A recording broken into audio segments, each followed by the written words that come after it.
Bonjour à tous et à toutes, je suis content de vous retrouver. Aujourd'hui, on parle de la marche. Comment peut-on faire? Quelle stratégie peut-on adopter pour marcher sans douleur? C'est le sujet des prochains contenus. Vous allez trouver beaucoup d'informations sur ma chaîne YouTube, mais aussi dans mes livres, particulièrement Lève-toi et marche, le remède miracle existe et il est gratuit, et mon livre Plus jamais malade. Bonjour Monsieur Fortier, j'ai de l'arthrose au niveau de mes deux genoux. J'ai eu des injections de cortisone suivies d'injections de PRP, ce qui n'a rien donné. Ensuite, on m'a refait des injections de cortisone suivies d'injections de acide hyaluronique. Ça n'a rien donné non plus. J'ai de nouveau les genoux enflés. Je pense avoir de nouveau de l'eau dans les genoux. Et le médecin me propose cette fois de nouveau des injections d'acide hyaluronique suivies d'injections de Clomidine. La Clomidine, je ne sais pas du tout ce que c'est, je ne sais pas si je dois le faire ou pas, et je serais très reconnaissante si vous pouviez me répondre, s'il vous plaît. Est-ce que je dois continuer à faire des injections, et surtout la Clomidine, qu'est-ce que c'est? Merci beaucoup, je vous souhaite une excellente journée. Merci pour votre question. C'est une question qui m'est très fréquemment posée et je trouvais que votre question englobait plusieurs aspects des injections de cortisone et d'autres produits et ça me donnait l'occasion de vous présenter ces types d'injections et on les utilise beaucoup. Parfois, on les utilise de façon isolée. On ne fait qu'une injection ou plusieurs injections sans l'intégrer ou sans l'intégrer à d'autres modalités thérapeutiques. Alors parlons brièvement ce qu'est l'arthrose du genou. Donc c'est un processus dégénératif des articulations qui se caractérise principalement par la détérioration progressive du cartilage et des os. Ça, c'est une définition générale. Il y a bien sûr d'autres structures articulaires qui peuvent être atteintes. On peut avoir une perte de force musculaire, par exemple. Il peut y avoir d'autres éléments. Et on ajoute à cette définition-là qu'elle peut entraîner des raideurs, de la douleur, des limitations fonctionnelles. Et ça, c'est bien important de réaliser que l'arthrose peut avoir des impacts sur nos capacités fonctionnelles, notre capacité, par exemple, à pouvoir monter les marches, de pouvoir sauter, de pouvoir se pencher, etc. Et je dis en une phrase, mais je vous en ai parlé souvent sur ma chaîne, l'arthrose peut également ne causer aucun symptôme. C'est bien important de s'en souvenir. Les habitués, vous m'avez déjà entendu dire ça maintes et maintes fois, mais oui, on peut avoir de l'arthrose et on peut aussi avoir une très belle qualité de vie sans douleur, sans raideur. On ne doit jamais perdre ça de vue. Je continue pour répondre à la question de l'internaute. Alors, elle nous parle, cette dame, qu'elle a de l'arthrose du genou, aux deux genoux, en fait, et qu'elle a de l'eau dans le genou, ou du liquide, ou de l'édème. Alors, l'édème dans le genou, ça peut s'expliquer de plusieurs façons, mais notamment par du liquide, le liquide synovial, qui lubrifie normalement et nourrit les structures articulaires du genou, et il arrive qu'il soit produit en trop grande quantité. Alors, on a un épanchement synovial, le genou va enfler. On peut avoir aussi du sang qui entre dans le genou. L'enflure du genou peut s'expliquer de plusieurs façons, mais parlons pour aujourd'hui de liquide synovial qui est en excès. Et si je vous montre une illustration, ça ressemble à ça. Alors, on a des articulations génériques, pour dire ça comme ça, et vous voyez en vert la membrane synoviale qui est normale. À gauche, on voit le liquide synovial en jaune, les cartilages qui sont en quelque chose comme violet sur mon écran, et la capsule articulaire qui englobe tout ça, qui réunit tout ça. Et à droite, vous avez de l'inflammation. C'est probablement plus chaud. Il y a de l'édème, il y a plus de liquide et on voit qu'il peut y avoir une érosion du cartilage. Si je vous le montre d'une autre façon, on le voit de profil et là, on voit vraiment un genou. Alors, ce liquide exerce des pressions à l'intérieur du genou. L'inflammation aussi, c'est associé à des substances bioactives naturelles que le corps produit qui peuvent causer de la douleur. Alors, l'inflammation en soi peut aussi causer de la douleur, de l'arthrose, particulièrement lorsque les ligaments sont très usés. Lorsqu'il n'y en a plus beaucoup, on peut avoir de la douleur à l'os aussi parce que le cartilage protège l'os en quelque sorte. Et lorsqu'on a de l'arthrose, on peut avoir une érosion des cartilages, on peut avoir même une absence de cartilage et avoir de la douleur lorsqu'on marche, lorsqu'on fait de l'activité physique, mais notamment lorsqu'on fait de la randonnée ou on marche, ou on fait de la marche. Cause de l'édème, je vous en ai parlé brièvement, donc l'épanchement synovial, c'est ce que je viens de vous décrire.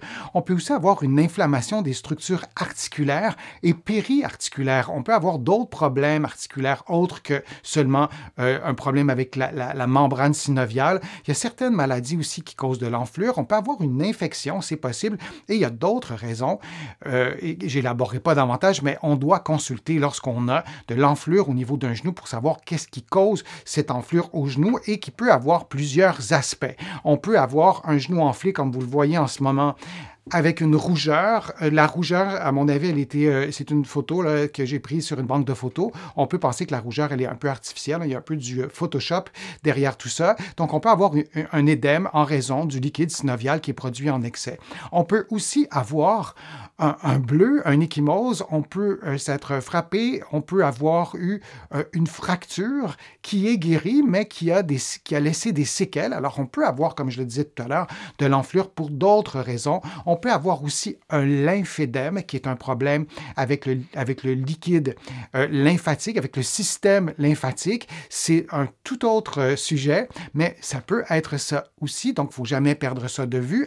À ce moment-là, on n'a pas seulement de l'enflure ou du liquide au genou, mais c'est une partie ou la totalité du membre inférieur qui va enfler. On peut voir ça aussi à d'autres parties du corps. Et on peut avoir aussi une infection, je l'ai pris en gros plan, mais on peut avoir une rougeur, on peut avoir une cellulite au niveau de la peau du genou.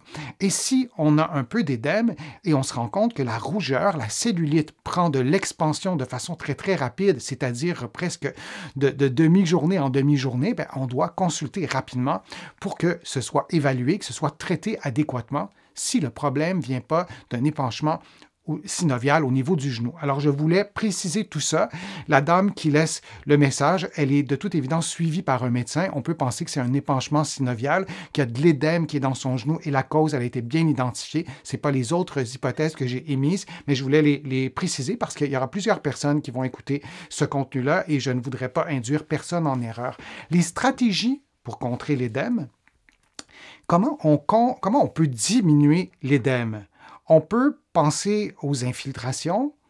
L'internaute nous explique qu'elle a eu beaucoup de types d'infiltration aussi, mais je veux absolument répondre à cet internaute et à tout le monde aussi de transmettre le message qu'une façon très efficace de contrôler l'édème, et c'est ce qui est le moins intrusif, pour le dire comme ça, ou effractif, si vous préférez ce mot-là. Et donc, on a un bandage élastique, c'est ce qui est le plus efficace.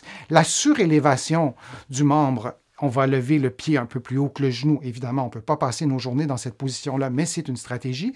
La contraction musculaire, lorsque vous contractez vos muscles, les muscles ont un effet de pompage.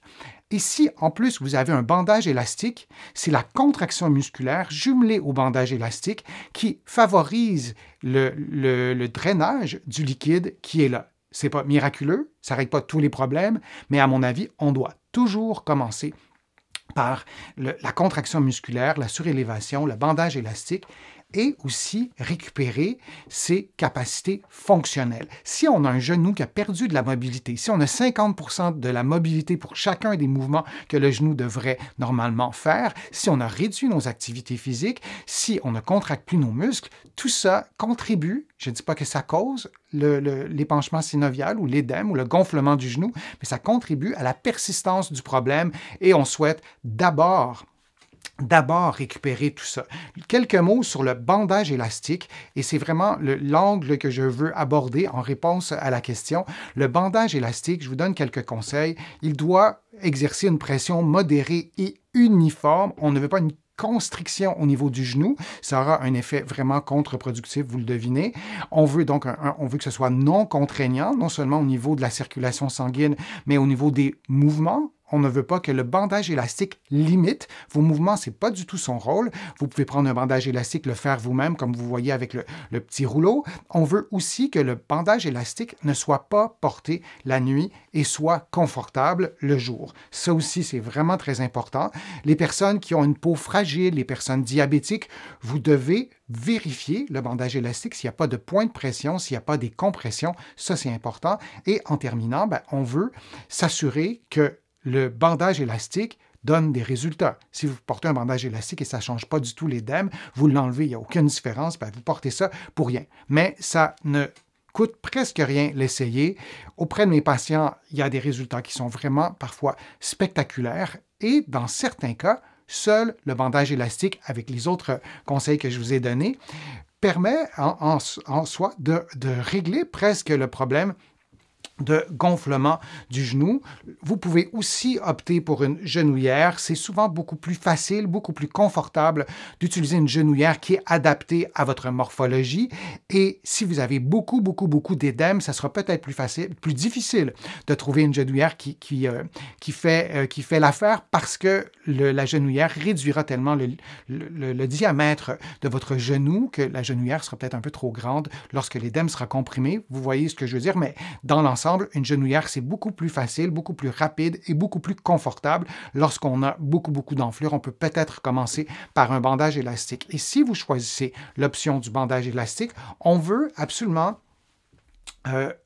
faire laissez-moi, j'ai été un petit peu trop vite, on va reculer sur la vidéo, mais si on veut faire un bandage élastique, on veut s'assurer, comme vous le voyez en ce moment sur la photo, on veut absolument garder un espace libre au niveau du genou, c'est beaucoup plus confortable. Ce que vous voyez en ce moment comme installation, bien oui, j'ai pris cette photo-là, j'en ai pas trouvé d'autres, c'est extrêmement difficile de trouver des photos sur des banques de données où les bandages sont bien faits. Vous allez trouver sur mon site web bandage élastique Denis Fortier sur un moteur de recherche, vous allez tout de suite le trouver. Je vous donne 21 conseils pour bien faire un bandage élastique, mais je vous en ai déjà donné quelques-uns et je vous en donne un autre. On veut que le bandage élastique couvre environ le tiers lorsqu'on le fait, lorsqu'on tourne, du bandage qui est déjà installé et on veut que ce soit vraiment uniforme, mais c'est important de laisser un espace pour le genou, sinon ça ne sera vraiment pas confortable et le bandage va se défaire. Alors, lorsqu'on a des propositions d'infiltration et lorsqu'on a reçu des infiltrations et on se pose la question, ou des injections de cortisone, de plasma riche en plaquettes, d'acide hyaluronique ou d'autres, la première étape, et c'est ma réponse à l'internaute, la première étape, c'est de vérifier s'il y a des stratégies actives, comme des exercices, des mouvements, des contractions musculaires, le fait de récupérer ses capacités fonctionnelles, est-ce que ces stratégies-là ont été utilisées? Et à mon sens, on doit toujours les utiliser en premier avant d'entreprendre des séries d'injections. Pour ce qui est des injections de cortisone, normalement, on déconseille le fait d'avoir plusieurs injections de cortisone rapprochées. Disons, au-delà de 3 par année au même endroit, ça peut être considéré comme beaucoup. Évidemment, ça varie d'une personne à l'autre, de notre état de santé, mais la cortisone peut créer un certain dommage au tissu à l'endroit même de l'injection. Dernière chose sur les injections, on sait aussi que la majorité des injections, en tout cas une bonne partie des injections, particulièrement les injections de cortisone, ont des effets à court terme.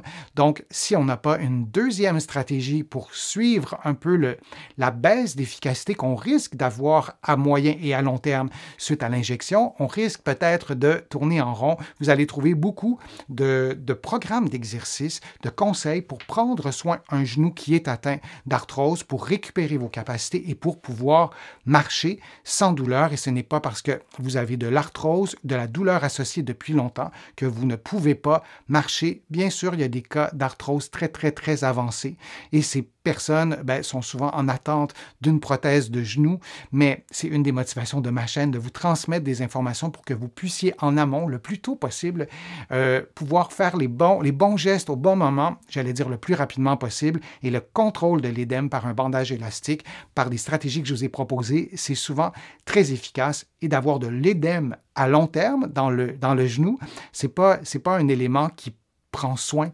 des structures articulaires, c'est plutôt l'inverse. Donc, on veut agir rapidement. Je vous remercie d'avoir été là, d'avoir posé vos questions. Vous allez trouver beaucoup de renseignements sur mon site web, le www.denisfortier.ca. Vous allez pouvoir aussi faire une contribution si vous le souhaitez. Vous le savez, les contributions me permettent de continuer à vous offrir tous ces contenus. Je vous en propose de plus en plus et ça me fait plaisir de le faire et j'en profite pour remercier ceux et celles qui ont fait leur contribution. Ça peut être une contribution financière, mais ça peut être aussi une contribution d'une autre façon. Allez voir sur mon site web par des clics notamment et ça me permet de vous présenter d'autres contenus et des contenus adaptés à ce que vous souhaitez. Vous allez aussi trouver beaucoup d'informations dans mes livres, notamment Lève-toi et marche, le remède miracle existe et il est gratuit, et Plus jamais malade, mon approche globale pour un corps en santé. Et sur mon site web, vous allez pouvoir aussi vous abonner à une infolettre gratuitement ou à des courriels thématiques. Alors, je vous dis à une prochaine fois, à un prochain direct, à une prochaine vidéo. Je suis toujours ravi de lire vos questions et donc à très bientôt.